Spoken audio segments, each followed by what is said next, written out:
Hello everyone, this is David. In this video, I'll be translating and summarizing the latest Urdu broadcast by Shahbaz Gill to make it accessible for our English-speaking audience. Let's go through the key developments and insights in Shahbaz Gill's words. Starting with a major story from Jamshoro, Sindh. Yes, in Jamshoro, Sindh, protesters attacked Aseefa Zardari's convoy. You know, Pakistan's fate doesn't seem to have room for just one field marshal. If there were only one, things might still work out. Pakistan has 250 million people, and we might somehow manage the demands, tantrums and protocol of one field marshal. But the problem is that in every province, in every district, whoever holds influence sees themselves as nothing less than a field marshal. Take Mariam Nawaz, her brothers, her cousins or the entire clan. Each considers themselves a field marshal in their own right. In Sindh, the Zardari family has created a similar situation. Look at Bilawal Zardari's security. Now, to provide full security to Aseefa Zardari, she has been declared the First Lady. Yes, she is the official First Lady of Pakistan because Zardari's wife is no longer alive. May Allah elevate her ranks. And he has chosen Benazir Bhutto's daughter as First Lady.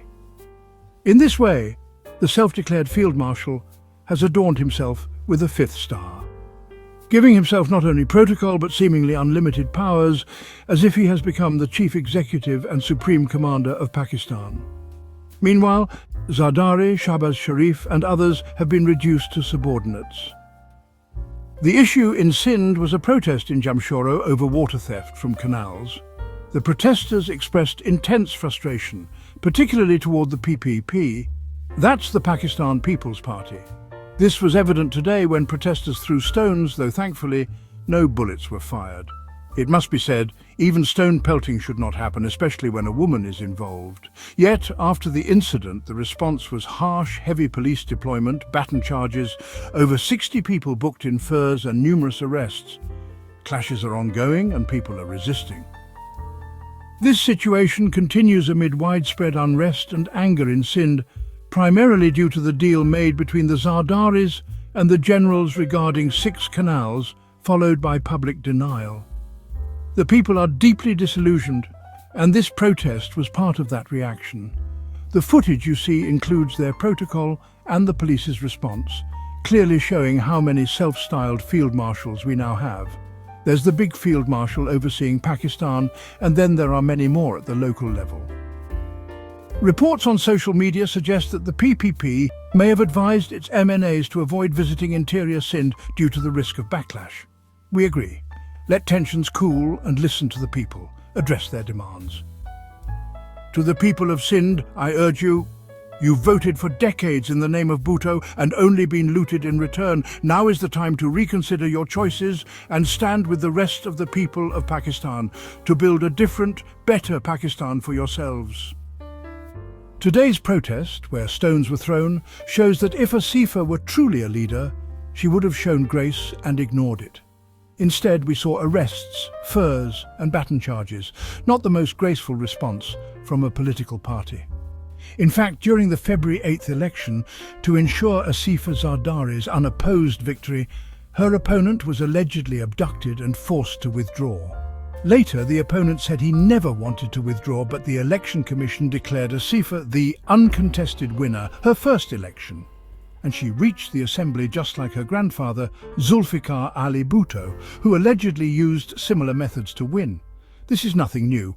The legacy continues. They don't hesitate to use force when it suits them. Yesterday, the DG ISPR said that media in Pakistan is free and journalists can ask any question to military generals.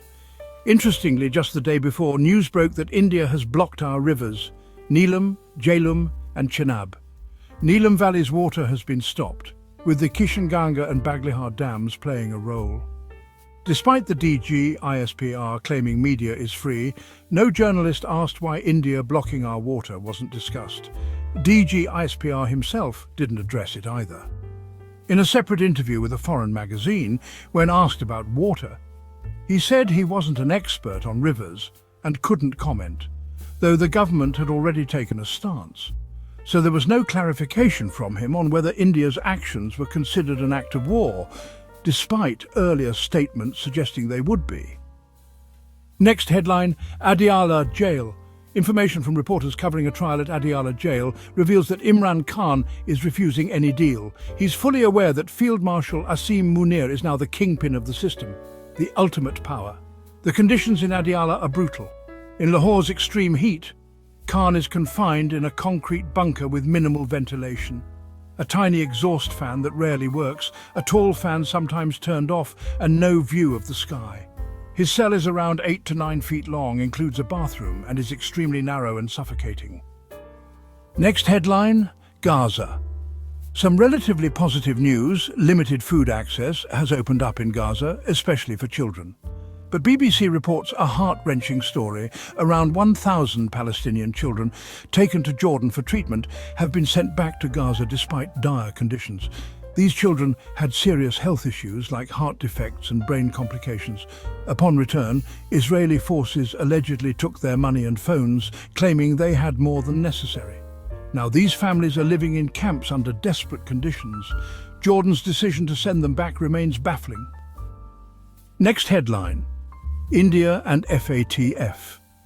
India is reportedly planning to lobby FATF to relist Pakistan on the grey list, which would trigger economic sanctions, make borrowing harder, increase interest rates, and tighten financial space. When Imran Khan took office, Pakistan was already on the grey list due to Nawaz Sharif's tenure. After immense effort, Pakistan was removed from the list in 2022. Now India wants us back on it. Let's see how the government responds. Final news: missing tourists in northern areas.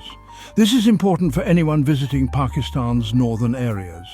4 young men from Gujarat traveling in a white car are missing. CCTV footage shows their car at various spots, then it disappears. The fear is that they either fell into a ravine or were kidnapped. This highlights the risks of untrained drivers tackling mountain roads. Many people from Punjab and Sindh visit the north without understanding how to drive in mountainous areas, and every year accidents happen. Driving in snow or on narrow mountain roads requires skill. If you've never done it, either hire a local driver or drive extremely cautiously. There's no heroism in this. Just like you can't swim if thrown into the ocean without experience, you can't safely drive in the mountains without proper knowledge. Please take this seriously. That wraps up our translation of Shahbaz Gill's video. I hope this English version helped you understand his message better. Please like, share, and subscribe to Public Lens to help our community grow. Don't forget to leave a comment below and let me know what you thought of this effort.